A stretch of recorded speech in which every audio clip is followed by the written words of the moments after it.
tous. Bienvenue pour notre atelier au sujet de Content Orchestration. Je me représente Joris de Merichi. Je suis responsable pour notre bureau en Belgique. Je suis ici aujourd'hui avec mes deux collègues Rudy Lafontaine, qui va prendre la parole tout de suite, et avec ma collègue Sarah. En fait, qui sommes-nous comme Concor? Nous sommes un intégrateur des solutions pour la création, la gestion et la distribution de contenu. Donc, nous sommes un intégrateur. Donc, ça veut dire que nous croyons que c'est très important de bien comprendre la situation de nos clients, quels sont les flux de travail, quels sont les processus de contenu, quels sont les autres outils et plateformes dans l'organisation, parce que seulement avec une vision globale, on peut obtenir une solution idéale pour votre organisation. Nous travaillons avec 60 collaborateurs. Ils sont divisés dans différents bureaux aux Pays-Bas, et ensuite en Belgique, en Angleterre, en France et au Portugal.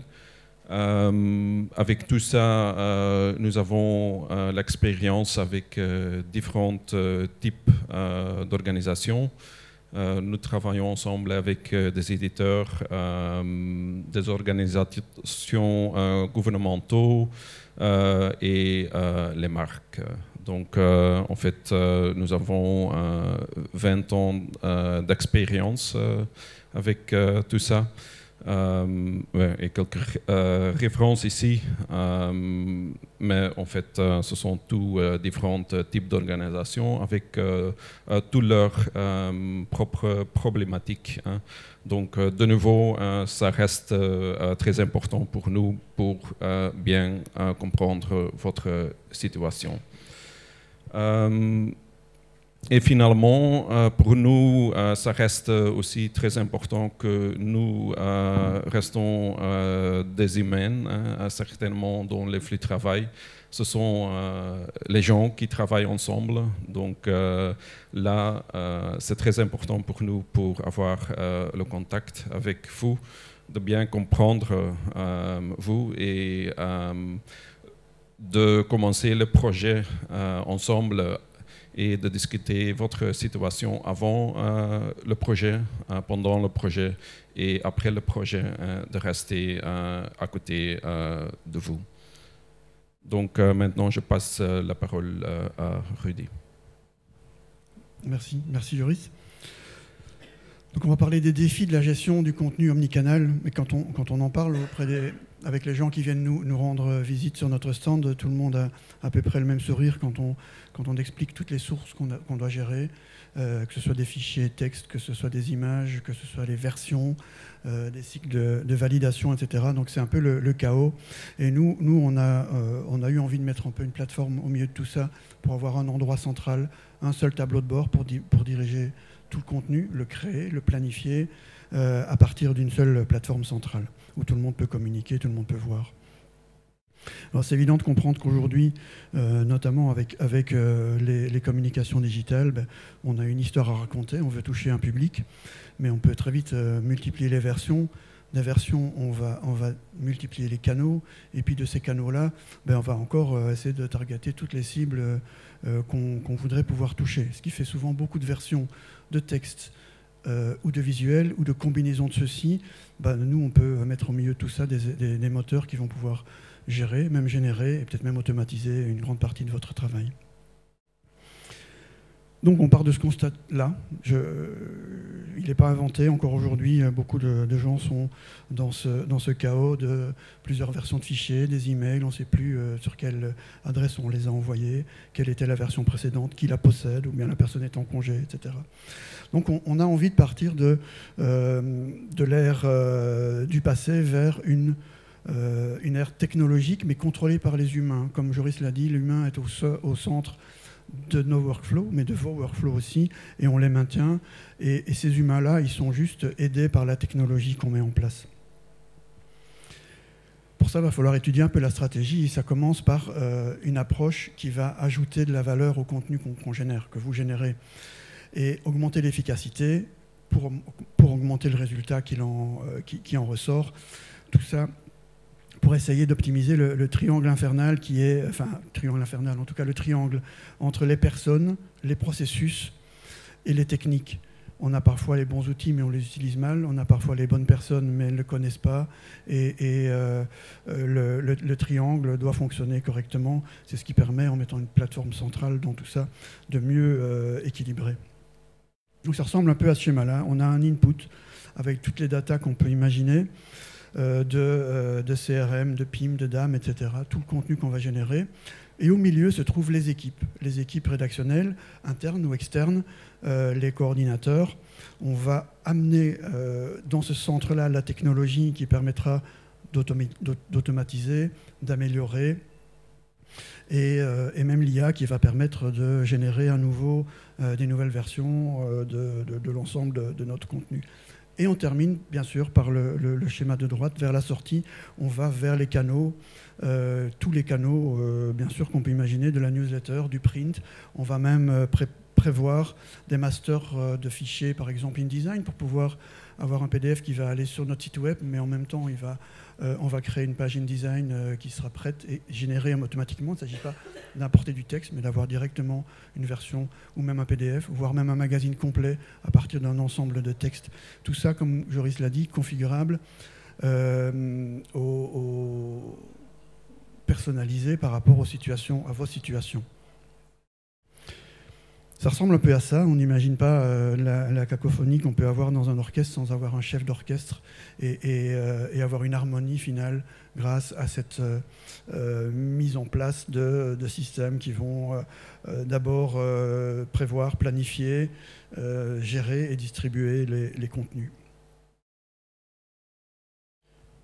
Alors une chaîne de contenu, ça a un début et une fin, mais en tout cas, ça a beaucoup d'étapes. Et d'abord, il faut planifier. Il faut avoir une vue globale. Globale, ça veut dire qu'on pense du planning, déjà, on pense à la sortie et à la distribution, pour pouvoir passer par les 5 étapes qui sont ici. Donc on va planifier, puis créer, optimiser un maximum dès que c'est possible et simplifier, automatiser, penser au cycle de validation, bien sûr, et puis enfin distribuer. Et tout ça doit être évolutif. Évolutif, ça veut dire que ça va s'adapter à des situations, à des exceptions, à des modifications de workflow parce qu'ils sont nécessaires. Donc pour la planification, pour la première étape, on peut intégrer des systèmes que vous connaissez déjà, que vous utilisez déjà, comme des systèmes de gestion de projet comme Wrike, Monday.com, Asana, etc. C'est-à-dire que les gens qui sont confortables avec ça, ils restent dans leur confort et ils n'ont pas besoin d'adopter un nouveau système et d'étudier un nouveau système. On peut directement distribuer les tâches et peut-être même avoir besoin de visuels à valider, mais on va le faire dans Wrike. On va créer à partir de notre système un lien vers les visuels à créer. Je vais vous montrer ça dans une vidéo juste après. Et donc ça permet d'harmoniser et tout en restant confortablement dans les solutions qu'on a déjà. Pour rappel, nous sommes des intégrateurs. Donc, intégrateurs, on va intégrer les technologies, celles que vous utilisez déjà ou celles que vous n'avez pas encore adoptées, mais on va intégrer tout ça et le rendre idéal pour votre système et pour vos situations. Donc, voilà une démonstration de ce que ça donne dans Wrike, par exemple, mais Wrike, ça peut être aussi Asana ou autre chose.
vous voyez qu'on switch d'un système à l'autre.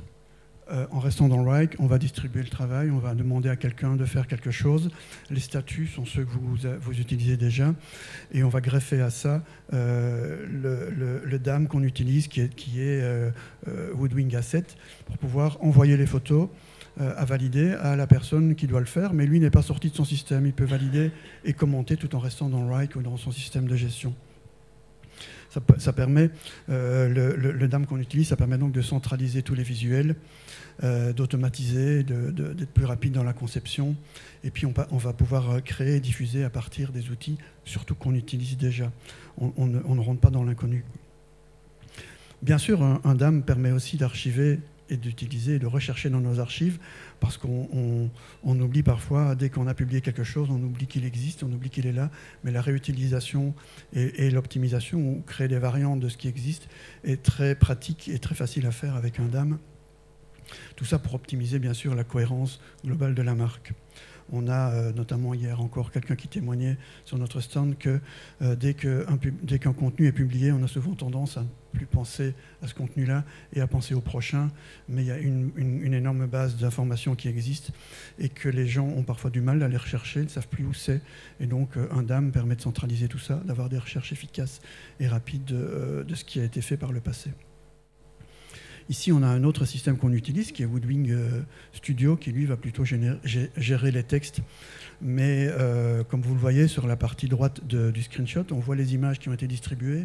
Donc le DAM est en relation avec le système CMS, de manière à avoir ensemble, au même endroit, au bon moment, les visuels et les textes qui doivent être produits, validés et distribués. Tout ça, bien sûr, à partir de modèles qu'on va prévalidés qui permettront d'être standardisés et de faciliter le travail, puisqu'on va publier vers des cibles, vers des modèles déjà existants. On ajoute ensuite l'IA à tout ça, de manière à avoir une facilité au bon moment. En fait, on veut que l'IA permette l'aide qu'elle fait déjà, mais on ne gère pas de l'IA, on gère l'intégration de celle-ci, de manière à vous faciliter ce travail. Au lieu de faire des copier-coller ou de sortir de votre système pour aller vers vos IA ailleurs, nous, on va intégrer l'IA pour qu'elle soit là tout de suite. On appelle souvent ça créer le petit bouton magique, et on le voit sur l'écran en bas à gauche. Là, on a des petits... On a ici donc, des petits boutons qu'on a appelés les boutons magiques qui permettent de dire fais-moi 3 propositions de titres avec ce texte-là, ou créer un raccourci pour publication sur LinkedIn. En fait, les commandes et les prompts que vous faites déjà pour l'IA, on va les intégrer dans les workflows, et le prompt peut même être issu du système lui-même et être éditable, bien sûr, reconfigurable et remodifiable de manière à affiner ce prompt-là. Ce n'est pas que pour les textes, bien sûr, on peut générer de l'image, enfin tout ce que l'IA fait, vous le savez, je ne vais pas vous l'apprendre. Pour rendre l'IA efficace, on a en fait, vous voyez à droite un board de nos clients, de groupes de travail. Avec nos clients, on se réunit et on discute de comment mieux intégrer encore les choses avec eux. On crée un hub de discussion pour pouvoir améliorer tout ça et répondre à leurs demandes. Et plusieurs clients se retrouvent autour d'une table et discutent des améliorations, des besoins. Comme vous l'avez vu sur la photo que Joris vous a montrée, on est une 60aine de personnes. Parmi eux, il y a des développeurs. Les développeurs, ils vont créer parfois des petites solutions, des scripts qui sont typiques, spécifiques à un client, mais ce script-là, on va le réutiliser pour essayer de globaliser l'utilisation chez nos autres clients. Mais donc, grâce à ça, on peut aussi connecter vos propres modèles de langage, parce que parfois, vous n'avez pas besoin d'utiliser des modèles larges ailleurs, mais à utiliser le vôtre, et le rendre spécifique à vos besoins. Tout ça, bien sûr, tient compte du rôle des utilisateurs. C'est-à-dire que les statuts, les étapes de production sont attribuées, distribuées et accessibles en fonction des personnes qu'on est et des rôles qu'on a et des moments de vie du cycle de validation des contenus. Et ce qui permet bien sûr toujours de laisser l'utilisateur décider. Ce n'est pas l'IA qui va directement publier, mais il y a toujours un utilisateur ou des utilisateurs derrière qui vont pouvoir utiliser, mais on simplifie la vie de ces utilisateurs-là de manière à lui proposer une solution, proposer des alternatives à cette solution-là, et puis de permettre encore d'affiner, toujours par l'utilisateur, les prompts qu'il aura écrits ou bien que notre système aura écrit pour lui. Donc l'IA permet d'automatiser et d'optimiser. Ici, vous voyez plusieurs cas. On va par exemple avoir un détourage automatique de nos visuels, amélioration de la photo, ou bien sur la partie gauche, on voit un mannequin et on peut recadrer des visuels en ne disant pas qu'on va recadrer en coupant en bas et en haut, et puis à gauche et à droite de manière identique, mais on peut donner un point de focus sur une image, et donc toutes nos variantes de visuels vont, elles, être centrées sur le visage ou sur le buste du mannequin, et on n'aura donc pas d'épaule coupée, parce qu'on a vraiment centré sur le sujet et pas sur les dimensions de l'image. Donc tout ça, c'est pour la partie optimisation et automatisation. Ensuite, il y a le cycle de validation. Bien sûr, le cycle de validation, il permet à nouveau, tout en étant intégré dans le DAM, de communiquer, de pouvoir faire des commentaires, de travailler en équipe et de demander des améliorations, soit à l'IA, soit aux collaborateurs, par messagerie ou bien à nouveau par intégration de l'IA. Ça permet de communiquer avec toutes les parties prenantes à nouveau, tout en gérant et en tenant compte des droits de chacun des utilisateurs. Ce qui donne en résumé à peu près ce schéma-là, on a l'input avec le DAM, le PIM ou le CRM, ceux que vous connaissez, ceux qu'on utilise nous, et on va créer, distribuer, gérer tout ce contenu-là jusqu'à la publication, les publications qui peuvent être des newsletters, qui peuvent être des sites web, des applications, des pages print, des magazines, des journaux, comme je l'ai dit aussi, l'automatisation complète de la production d'un PDF de magazine, pour obtenir finalement un output vers différents canaux, que ce soit un catalogue, un site web, une application. Ici dans le retail, mais on s'adresse à un ensemble de clients très large, très vaste, de l'édition, des marques, du marketing, de la com, des institutions. On peut très bien gérer du légal, de la communication, des réseaux sociaux, etc. Je vais vous montrer maintenant comment on peut adapter tout ça en ayant tous les contenus que vous avez vus et d'en créer automatiquement des variantes. Meet Chili Publisher. Convert traditional graphics files into smart templates. Embed intelligent design decisions, including brand identity guidelines. Let users with no graphic training create ready-to-use visuals in their browser. Define which elements can be edited in which way. Connect to data sources, from Excel sheets to PIM and DAM systems, and generate many different variants from a single smart template. Chili Publisher. Simplify and automate how you create your graphics. Donc vous l'avez vu, un seul contenu peut créer beaucoup de variantes de manière automatique, toujours sous le contrôle de l'humain.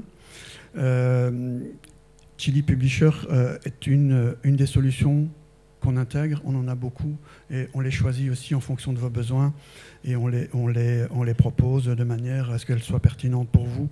On voit ici un autre usage, plus dans le domaine catalogue, mais dans le retail avec une grande base de données de produits et un fichier Excel. Par exemple, on peut automatiser la mise en page de production PDF d'un catalogue pour les produits, pour les promos, etc. À nouveau, pour un document InDesign, mais pour n'importe quel type d'output, c'est la même logique. On a une base de données, on a des images, on fait fonctionner tout ça ensemble, on a du conditionnel et on a de l'automatisation. On gère également les vidéos, puisqu'il ne s'agit pas que des images. Sur des vidéos, on peut bien sûr faire tout ce que l'IA peut faire, que ce soit de la traduction, du scriptage, de l'optimisation, d'avoir des mots-clés. Et ces mots-clés-là pourraient même servir pour un prompt, pour pouvoir en faire autre chose, ou générer du texte, ou bien créer les traductions, les légendes, etc. Donc les plateformes, les vidéos sont bien sûr également prises en charge par nos systèmes. On a donc compris que les défis des marques que vous êtes, c'est de toucher un public de différentes façons, et ce public est de plus en plus exigeant. Donc nous, on essaye de diminuer le temps de production, de l'optimiser pour que vous soyez plus rapidement disponible, pour que vos contenus soient plus rapidement disponibles, puisque leur temps de cerveau, il n'est pas, hélas, extensible. On essaye tous de se battre pour ce même combat, d'être visible, et avec des cibles qui sont très variables, qui changent et qui ne consomment pas les médias de la même façon, de façon homogène. Donc nous, on permet justement de distribuer tout ça et de répondre à ces besoins-là. On croit qu'une technologie qui est bien intégrée, qui est parfaitement efficace, permet aux marques d'évoluer et de mettre en œuvre donc une stratégie réussie de communication omnicanale ciblée. Donc ça veut vraiment dire ça, omnicanale et ciblée. C'est pas juste on doit tout faire à la main, c'est qu'on va vraiment cibler nos communications, savoir à qui on parle, et ça dès le début de notre histoire, puisqu'on a prévu ça dans la planification. On sait comment notre contenu va être multiplié, complexifié ou simplifié et distribué de manière efficace. Pour résumer, on a une ligne du temps. Au début, on pense, on réfléchit à ce qu'on va faire, on planifie, on utilise les outils qu'on a déjà sous la main pour la planification. On crée en optimisant avec l'IA, en amenant les photos, les visuels, les textes et toutes leurs variantes. Et puis, on va faire un cycle de correction, de validation et de correction. Et une fois que c'est approuvé, on va vraiment aller alors vers les canaux qui sont bien sûr plus nombreux que les 3 qu'on a montrés là, mais qui sont tous les canaux que vous utilisez aujourd'hui, que ce soit les réseaux sociaux ou du print ou des sites web, de manière à distribuer. Donc on a vraiment, dès le départ, cette ligne du temps dans notre planning, dans notre planification de projet. Pour aller plus loin, on a des brochures disponibles à notre stand, mais on vous invite à venir nous y rejoindre au stand I15 à l'étage, parce que chacun de vous a une situation particulière, spécifique, et nous, on a les réponses à chacune de ces situations-là, mais ça se fait dans le dialogue et dans l'échange, et on n'a jamais 2 fois les mêmes situations. Donc ça nous permet de nous adapter, mais la première étape, c'est de comprendre ce que vous faites. Et la deuxième étape, c'est de comprendre vos besoins ou vos difficultés, et ensuite on peut y apporter des réponses. Je vous propose donc de nous rendre visite si c'est nécessaire plus tard. On est là jusqu'à la fin de la journée au stand I15. Mais en attendant, vous êtes ouvert bien sûr à poser des questions ici. On essaiera déjà d'y répondre, ce qui permettra à tout le monde de profiter de ces réponses. Et si ce n'est pas possible pour vous, ni aujourd'hui, cet après-midi, ni maintenant, on peut prendre rendez-vous pour des rencontres plus tard dans nos agendas, dans les semaines qui viennent. Est-ce que quelqu'un a une question? Personne n'a de question. C'est qu'on a été très clair ou bien que c'était trop complexe? Est-ce que quelqu'un veut venir nous rendre visite à notre stand pour aller plus loin dans la discussion cet après-midi? Non plus. C'est très bien, on est parfait. Joris, un mot final ou... Ouais. Donc, merci à tous. Hein. Donc, Rudy a aussi expliqué que chaque client est unique pour nous. Donc, nous avons montré quelques technologies. Il y a également beaucoup de systèmes de DAM. Hein. Il y a un DAM A et B et C. Aussi, aujourd'hui, nous voyons beaucoup de DAM. Ils sont tout bien. Hein. Mais l'un DAM a un bouton ici et l'autre un bouton là. Mais en fait, nous croyons que nous pouvons vraiment faire la différence avec les intégrations, avec les flux de travail, parce que c'est là où nous pouvons gagner de temps, d'efficacité, de mise toutes les choses ensemble et d'évoluer vers l'orchestration de contenu. Merci. Merci à tous.